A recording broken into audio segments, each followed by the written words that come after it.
A few months ago, Girls Inc. of the Valley received a $500,000 grant to expand their programming and build a permanent home in the city of Holyoke. Prior to the pandemic, Carrie Saldo sat down with Suzanne Parker, the executive director of Girls Inc. of the Valley, to discuss the grants and the organization's plans moving forward.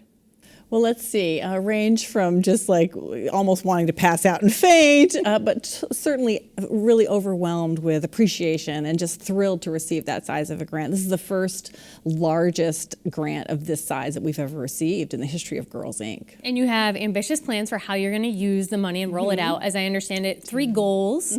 We'll tick through them just to kind of take a look. Yep.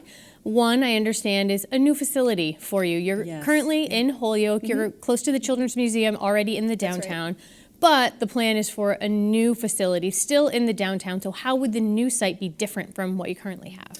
Well, currently we have 2 locations, and neither one of them, unfortunately, we're able to be there in the long term. So we have a little bit of time left, but we know we need to have a new headquarters, and we're committed to staying in Holyoke, being in downtown, being close to the families and the girls that we've been working with for a really long time in Holyoke. So what's really exciting about it is we'll consolidate 2 locations into one. That's the goal, and it will really be new, state-of-the-art space for the girls. They really deserve the best. So we want to make sure they have the most beautiful, welcoming, wonderful space where they can thrive. But also we need a home for our headquarters, so our administrative offices as well. Really important for staff to have really great, cool, collaborative workspace. So sort of the fun and exciting met with the daily nitty-gritty needs of an organization. Yes, exactly. But first and foremost, that most amazing place when girls walk in and you just want to see their eyes light up, open wide, like, this is for us, this is amazing. Yeah. So that's the kind of space we want to create. Another goal with the grant is to expand the school-based program that you currently do in Holyoke, Chicopee, Springfield. What has the current sort of mode been with that programming? Well, probably about two years ago, we started to put our toe in the water a little bit about partnering with schools in Springfield. It has really expanded much quicker than I think we thought. About, again, 2-3 years ago, we were serving around 200 girls. We are now reaching over 800 girls, and a lot of that is expansion with the schools in Chicopee, in Springfield, and also even in Holyoke. So we've got this great partnership in the North End with the Chestnut Academy and Chestnut Impact Schools, where we're serving 100+ girls really intentionally in the programming. So that's really been exciting. We're now Girls Inc. of the Valley. We used to be Girls Inc. of the Holyoke, but we've changed our name this past year to reflect this broader geographic reach. And the sad part of this is that there's more and more girls who need our programming. So while like the gift of $500,000 feels like, oh, that's a lot of money, think about it. We need a new building. We're trying to reach close to 1,000 girls a year. And we've got some other programming, our Eureka program, that we're trying to sustain. So there's a big need out there, and we want to meet it, and this grant's going to help us do that. Good problem to have, that you have more people coming through your doors than you can work with right now. Yeah. And you mentioned the Eureka STEM program. Yes. That's science, technology, engineering, and math for those who might not be familiar with the acronym. Yep. And it's a very hot topic these days because we know that there's a gap in the number of women who are in those fields as adults. So the idea, as I understand it with STEM, is to get kids in the door, get young women in the door to expose them to these programs. How has the STEM program been received by these young women who you're introducing it to? The Eureka program is incredibly popular. Again, a nice problem to have. We only have so many available openings that we can take girls every year. But the program is incredibly popular with families, with parents, with employers, with our local leaders, because they know there is that massive STEM gap. And so when the girls, so they spend their first 2 summers actually going to and from Holyoke to the UMass Amherst campus.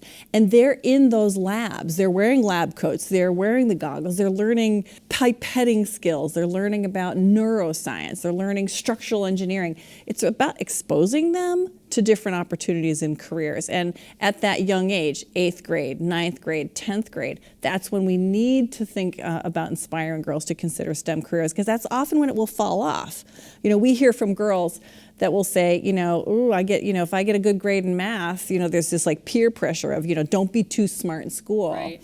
So for us, Girls Inc. and the Eureka program makes an impact. So girls will feel confident in STEM classes. We know they're actually more likely to take harder math classes, more confident in STEM. So this is a really impactful program for girls. As you were saying that, no, you know what? I know the answer, but I'm not going to raise the hand. That's right. That phenomenon, the word confidence did come to mind for me. How do you talk with the young women when they say, I really like math. Maybe I'm a little bit of a math geek, but it's not popular. It's not cool. I would just rather stay where I am instead of raise my hand. How do you encourage them to bridge that gap and raise the hand? It's called the Girls Inc. experience. So when girls are in our programs, there's 4 real key major supports that they're getting. One is the right relationships. So in the Eureka program, as an example, they're working with all these incredible professors, mostly women, but some men too, grad students, postdoc students in STEM, and they're trained on how to connect with the girls. So the girls are actually seeing women in those roles, and those women are supportive of them. So it's those right relationships. We want girls to have academic confidence. So again, showing them that you can do this. We actually had one girl, after she went, had a summer in Eureka, she went back to school, and she's like, I actually was able to show my science teacher something that she had learned in a UMass lab. So it's really amazing. They're feeling more confident about it. It's like a sisterhood. By being in the Eureka program with the other girls, they're like, okay, no, you know what, we're going to support each other. They're meeting their best friends in the program, and it's really helpful. And also positive self-image, right? So if you're not feeling so great about yourself, thinking about STEM and science, but also like just even raising your hand in general. So we want, girls through the Girls Inc. programming are really gaining that self-confidence and a more positive self-image. And how to use your voice, right? So it's one thing, to know the answer, but then you're going to use your voice. So we really help girls learn how to use their voices appropriately, how to use them in a way that's going to make an impact in their communities. And when we do those 4 key supports, we see a great impact for girls. The current name of the campaign is Her Future, Our Future. Yes. And that just screamed out to me when I read that.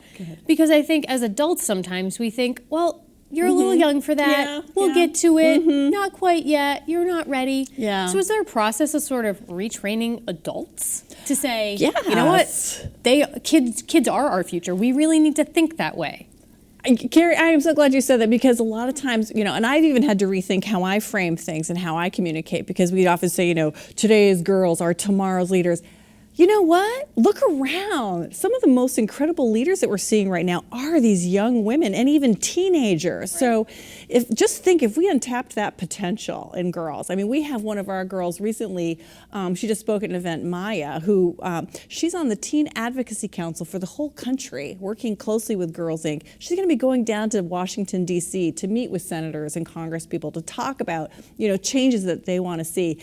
Again, we untap that potential of all of the girls in our communities. Imagine the changes they can make in our neighborhoods, in our cities, in the world. Yeah, it's fantastic. Yeah, it really Lots is. of great energy. I was reading in your bio something that I thought was really interesting. You have your memoir. You have your memoir named already. Management by sticky notes. Oh my gosh. And that's interesting to me because I think I could see that 2 ways, right? Yeah. I walk into a colleague's office, Heather, and she has a reminder, breathe, which, this can be a deadline-heavy job. That's right. And I see that little reminder, and it is like, oh yeah, time to take a breath. Yeah. So management by sticky notes, is it about the inspirational messages, or is it about the organizational messages? I think it's a little bit of both. For me, it tends to be, I'm just such a visual learner, like those visual reminders of things. Like literally there is a sticky note by my phone. I was out of town working for a couple days, and I've got the sticky that says, these are the 4 most important things that you need to focus on when you come back. So it's a quick, when I look, oh, there it is. But also certainly those inspirations. I think, so I was somewhere recently and I went into the women's restroom and there was all these you are beautiful, feel good about yourself, your voice is important and you matter. I think those are all important messages that we all need to give each other. How do we lift each other up? Certainly girls and women around us.